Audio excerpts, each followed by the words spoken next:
और यदि भारत के लोगों की मानसिकता में हिंसा है, बदले की भावना है, तो जब जब प्रधानमंत्री जी बदले की भावना की बात करते हैं, तब तब भारत की जनता प्रधानमंत्री जी के जुमलों से प्रभावित होती है, आंदोलित होती है और उनके साथ खड़ी हुई दिखाई देती है। यह तो अच्छी तरह से पता है कि चीन एक विस्तारवादी देश है, उसकी विस्तारवादी नीतियां हैं, उससे हमें सावधान रहने की ज़रूरत है। लेकिन साथियों, उससे भी ज़्यादा खतरनाक मोदी जी के जुमले हैं और उनसे हमें ज़्यादा अब तक पाकिस्तान ने जितने हमारे सैनिक मारे हैं, उनका भी कोई हिसाब किताब मोदी जी ने भारत की जनता को उस जवाब में नहीं दिया है, उस तरीके से नहीं दिया है जिस तरीके से वे प्रचार कर रहे हैं। 20 सैनिकों के बदले 200 सर चीनी सैनिकों के भारत में लाने का साहस कर सकेंगे? क्या वो इतनी हिम्मत दिखा सकेंगे? या फिर वो उससे पहले मोदी जी की विदेश नीति की बड़ी तारीफों के पुल बांधे जा रहे थे? जो भारत की मीडिया है वो मोदी जी की विदेश नीति के इतने तारीफों के पुल बांध रही थी कि इसे देख के ऐसा लगता था कि वास्तव में अब विश्व के साथ भारत के संबंध बहुत ही मजबूत। जो 20 सैनिक सीमा पर मारे गए, उनमें से एक भी सैनिक प्रधानमंत्री जी के घर से था, उनके रिश्तेदारों में से था, उनकी पार्टी में से था, आरएसएस के लोग।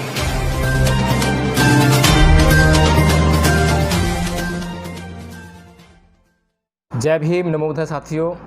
साथियों, हाल ही में हमने प्रधानमंत्री मोदी जी से एक टिप्पणी सुनी। उन्होंने कहा है कि जो चीन सीमा पर हमारे सैनिक हैं, उन्होंने उनको खुली छूट दी है कि वो जैसी चाहें वैसी वहाँ कार्रवाई कर सकते हैं और जो स्थितियाँ हैं उनसे वो अपने आप निपट सकते हैं। लेकिन साथियों, यहाँ पर हमें सोचना चाहिए, समझना चाहिए और उनकी यह टिप्पणी हमें सोचने पर विवश करती है कि हालांकि ऐसी कौन सी परिस्थितियाँ हैं जो प्रधानमंत्री मोदी जी को ये बात कहने के लिए मजबूर करती हैं। साथियों, हमें समझना चाहिए कि भारत की जनता और मोदी जी का आपस में भावनात्मक रिश्ता कैसा है।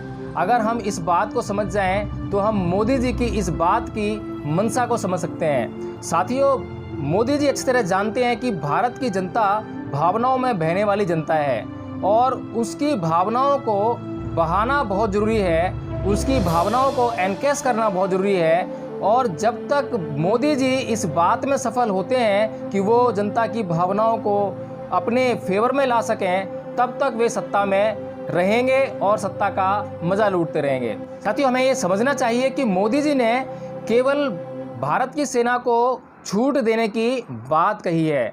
भारत की सेना को वास्तव में कोई छूट नहीं दे दी है। अगर वास्तव में मोदी जी ने भारत की सेना को सीमा पर खुली छूट दी होती तो अब तक मैं ये समझता हूँ कि वहाँ पर युद्ध शुरू हो गया होता और अब तक तो मोदी जी के 56 इंच के सीने के हिसाब से आधा चीन भारत के कब्जे में आ गया होता। लेकिन साथियों, ऐसा कुछ भी नहीं हुआ है। अभी तक आपने सीमा पर किसी भी हिंसक घटना की कार्रवाई की बात नहीं सुनी होगी, क्योंकि मोदी जी का इस बात को कहने का सिर्फ एक ही मतलब है और वो मतलब है एक जुमला भारत की जनता के बीच में फेंक देने का। क्योंकि जैसा कि हम जानते हैं कि बिहार में चुनाव नज़दीक हैं और जैसा कि यह भी हमारी जानकारी में आया है कि जो 20 सैनिक हमारे देश के मारे गए हैं सीमा पर, उनमें से 11 सैनिक बिहार से बिलोंग करते हैं और बिहार में अभी चुनाव होने वाले हैं, यह पूरा देश जानता है। साथियों, जब जब इस देश में कोई भी महत्वपूर्ण चुनाव नज़दीक आते हैं, तब तब ऐसी घटनाएं घटती हैं, हमारे सैनिकों पर ऐसे हमले होते हैं। यह सिर्फ एक ही बात की तरफ इशारा करते हैं कि ये कोई सुनियोजित घटनाएं होती हैं या जानबूझकर हमले कराए जाते हैं या ऐसी परिस्थितियां उत्पन्न की जाती हैं जिससे कि हमारे सैनिकों पर हमला हो और उसके बाद मोदी जी कैसे बयान देते हैं, कैसी कार्रवाई करते हैं और उन कार्रवाइयों का और उन वक्तव्यों का भारत की जनता की भावनाओं पर क्या असर पड़ता है, यह बात किसी से छुपी हुई नहीं है। साथियों, जैसा कि हम जानते हैं कि भारत में मोदी जी एक बात अच्छी तरह से जानते हैं कि भारत की जनता की भावनाएं उनके लिए बहुत महत्वपूर्ण है और वो एक बात और जानते हैं कि भारत की जनता की जो मानसिकता है वो हिंसात्मक है, वह अहिंसात्मक नहीं है। भारत की जनता अहिंसा में बिल्कुल भी विश्वास नहीं करती है। भारत की जनता बदला लेने की बातों में बड़ा रस लेती है, उसे हिंसा की बातों में बहुत रुचि आती है। जैसा कि हम जानते हैं कि अगर कोई ऐसी फिल्म भारत के अंदर रिलीज होती है जो कि हिंसा से भरपूर है, जो एक्शन फिल्म है, वो लोगों को बहुत ज़्यादा आकर्षित करती है बजाय कि कला फिल्मों के। और यदि भारत के लोगों की मानसिकता में हिंसा है, बदले की भावना है, तो जब जब प्रधानमंत्री जी बदले की भावना की बात करते हैं, तब तब भारत की जनता प्रधानमंत्री जी के जुमलों से प्रभावित होती है, आंदोलित होती है और उनके साथ खड़ी हुई दिखाई देती है। साथियों, हमें इस बात का पोस्टमार्टम करने की बहुत भारी आवश्यकता है। जब तक हम प्रधानमंत्री जी की बातों का पोस्टमार्टम नहीं करेंगे, तब तक हम यह नहीं समझ पाएंगे कि आखिर इस देश में हो क्या रहा है। साथियों, क्या जो 20 सैनिक सीमा पर मारे गए, उनमें से एक भी सैनिक प्रधानमंत्री जी के घर से था, उनके रिश्तेदारों में से था, उनकी पार्टी में से था, आरएसएस के लोगों में से था? नहीं साथियों, उन सैनिकों में से एक भी ऐसा नहीं था जिसका दूर दूर तक मोदी जी से कोई संबंध हो। यानी कि मोदी जी अगर यह बात कहते हैं कि हमने खुली छूट दे रखी है सेना को, तो इससे मोदी जी को व्यक्तिगत तौर पर कोई फर्क पड़ने वाला नहीं है। दूसरा फर्क जो पड़ता है वो पड़ता है अर्थव्यवस्था पर। यदि भारत चीन के बीच में सीमा पर कोई युद्ध होगा, तो उसमें युद्ध में जो गोला बारूद वगैरह वगैरह जो खर्च होगा, उसका आर्थिक बोझ किस पर पड़ेगा? क्या वो मोदी जी की जेब पर पड़ेगा? क्या मोदी जी की गाढ़ी खून पसीने की कमाई उस युद्ध में बर्बाद होगी? नहीं साथियों, ऐसा कुछ भी नहीं होने वाला है। ना तो सैनिक मोदी जी के रिश्तेदार होंगे और ना ही जो पैसा वहां पे युद्ध में बर्बाद होगा वो मोदी जी की जेब से होगा, बल्कि वो भारत के नागरिकों के खून पसीने की गाढ़ी कमाई का, जो कि वो टैक्स के रूप में भारत सरकार को देते हैं, वही पैसा वहां खर्च होने वाला है। इसका मतलब यह है कि मोदी जी को कोई भी जुमला भारत की जनता के बीच में फेंकने से कोई फर्क पड़ने वाला नहीं है। और अगर उन्हें थोड़ा बहुत युद्ध करना भी पड़ जाए जनता की भावनाओं को जगाने के लिए या उनको बहलाने के लिए, फुसलाने के लिए, उनको गुमराह करने के लिए, तो मोदी जी पर इन बातों का कोई फर्क नहीं पड़ता। साथियों, याद कीजिए कि अभी कुछ समय पहले मोदी जी की विदेश नीति की बड़ी तारीफों के पुल बांधे जा रहे थे। जो भारत की मीडिया है वो मोदी जी की विदेश नीति के इतने तारीफों के पुल बांध रही थी कि इसे देख के ऐसा लगता था कि वास्तव में अब विश्व के साथ भारत के संबंध बहुत ही मधुर बन रहे हैं और जो आर्थिक संबंध हैं उससे भारत की अर्थव्यवस्था को बहुत ही मजबूती मिलने वाली है। लेकिन अब ऐसा क्या हुआ? पूरी दुनिया में एकमात्र हिंदू राष्ट्र जो कि नेपाल है, हालांकि अभी वह हिंदू राष्ट्र के रूप में नहीं जाना जाता है, क्योंकि जब से उसका नया संविधान बना है तब से उसने अपने हिंदू राष्ट्र का जो दर्जा है वो छोड़ दिया है। लेकिन अगर जनसंख्या के हिसाब से देखा जाए तो नेपाल एकमात्र ऐसा देश कहा जाता है जो अधिसंख्यक हिंदुत्व जनसंख्या वाला देश है। लेकिन जिस धर्म की बात मोदी जी लगातार करते हैं, जिस धर्म का प्रचार प्रसार करने में एक कदम भी, एक इंच भी पीछे नहीं रहते हैं, और वे जिस धर्म के प्रचार प्रसार के लिए हर तरह की सीमा को लांघने के लिए हमेशा तत्पर रहते हैं, उसी धर्म को मानने वाला देश उनके पक्ष में होना चाहिए था। वहां उनको उस देश से अपनी विदेश नीति को तय करने में किसी भी प्रकार की समस्या नहीं होनी चाहिए थी। लेकिन वह छोटा सा देश जो कि अब तक अपनी सुरक्षा के लिए भारत की तरफ देखता था और भारत उसे हर बात में मदद करता था, उसकी सेना हमारी सीमा में अंदर घुसकर आती है और हमारे कुछ लोगों को बंदूक की नोक पर उठाकर ले जाती है। तो साथियों, हमें यह समझना चाहिए कि मोदी जी की विदेश नीति आखिर है क्या? आखिर कौन सा देश ऐसा है जिससे कि भारत के संबंध अब प्रगाढ़ हो रहे हैं, मधुर हो रहे हैं, और उन संबंधों से अब भारत की अर्थव्यवस्था भी संपन्नता की ओर बढ़ने वाली है। साथियों, इधर नेपाल ने सीमा विवाद खड़ा कर दिया है और भारत के कुछ हिस्से को अपने मानचित्र में उसने अपना दिखा दिया है और बेधड़क होकर दिखा दिया है, बिना किसी दबाव के दिखा दिया है। भारत की सीमा में घुसने का दुस्साहस भी करके उसने दिखा दिया है।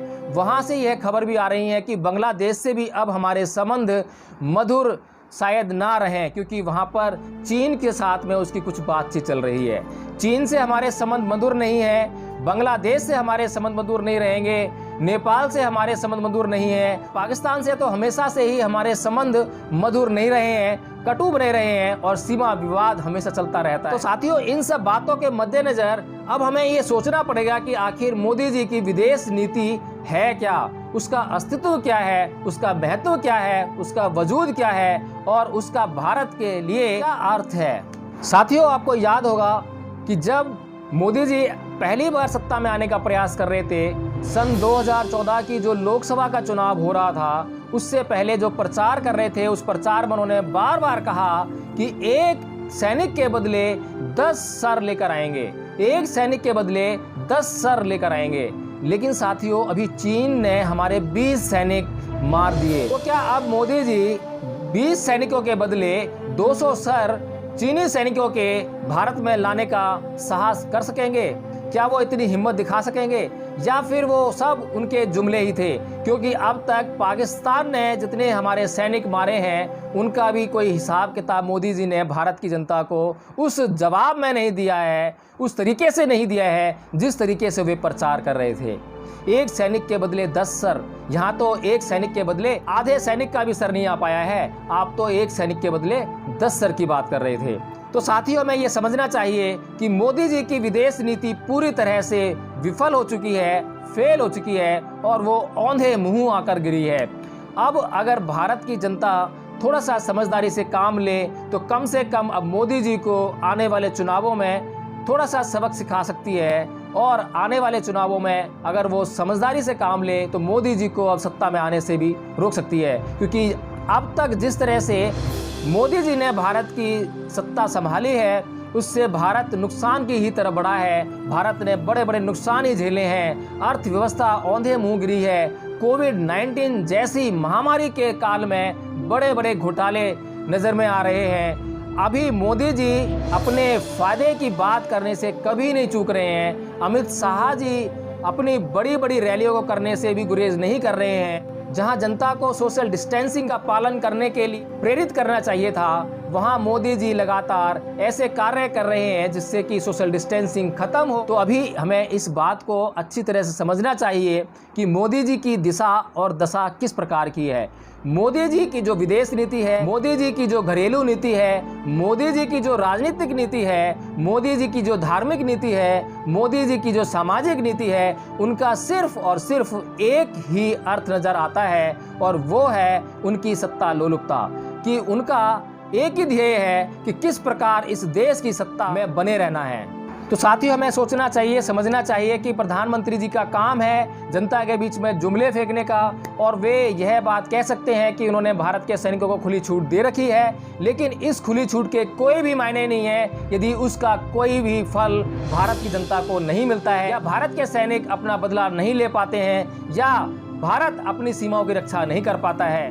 इसका सिर्फ इतना ही मतलब है कि मोदी जी अपनी राजनीतिक रोटियां फिर से सेक पाएंगे और अब बिहार के चुनावों में बिहार की जनता को बरगलाने में, उनकी भावनाओं को अपने पक्ष में लाने में सफल हो सकेंगे। बस इसका इतना ही अर्थ है और इसके अलावा इस जुमले का कोई भी अर्थ नहीं है। क्योंकि जब से मोदी जी ने यह जुमला भारतीय जनता के बीच में फेंका है, तब से हम देख रहे हैं कि भारत चीन सीमा पर किसी भी तरह की कोई सैनिक कार्रवाई नहीं है। भारत के सैनिक अपनी हद में हैं और वो उन कानूनों का, उन संधियों का पूरी तरह से पालन कर रहे हैं। जो संधि साथियों, ये छोटी मोटी हिंसात्मक झड़पें चलती रहती हैं, सीमा विवाद चलते रहते हैं। कई बार यह सीमा विवाद जानबूझकर उत्पन्न किए जाते हैं और चीन की नीयत को, जैसा कि हम अच्छी तरह से जानते हैं कि उसकी विस्तारवादी नीतियाँ रही हैं, उसने हमेशा दूसरों की सीमाओं की तरफ बुरी नज़र रखी है।